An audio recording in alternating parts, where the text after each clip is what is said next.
निर्णय करने के पहले बहुमत हासिल करके फिर जाए।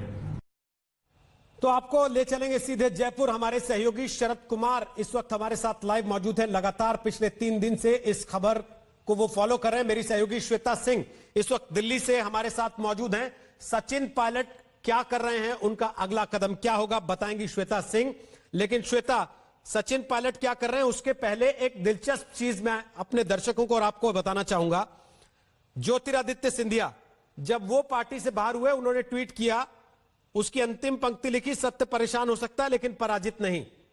अदिति सिंह रायबरेली की विधायक, उनके साथ पार्टी में यह स्थिति आई, उन्होंने ट्वीट किया, सत्य परेशान हो सकता है पराजित नहीं। अब सचिन पायलट जब उनको पार्टी ने बाहर का रास्ता दिखा दिया, उन्होंने भी ट्वीट किया, सत्य को परेशान किया जा सकता है पराजित नहीं। तो ये ट्रेनिंग का पार्ट है कांग्रेस पार्टी के अंदर, या जो बीजेपी की तरफ जिनका झुकाव हो जाता है वो इस लाइन को पकड़ लेते हैं, उसका नाम सत्य हो जाता है।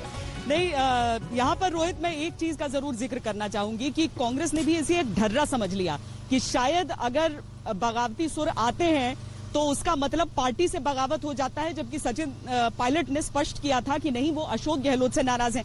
5 दिन पहले का ट्वीट रोहित उनका जो है, जो 8 जुलाई का है, उसमें उन्होंने केंद्र सरकार को घेरा था। केंद्र सरकार बदले और दमन की राजनीति कर रही है, लोकतंत्र में विपक्ष को दबाकर खत्म नहीं किया जा सकता, क्योंकि एक सच्चा विपक्ष जनता की आवाज होता है।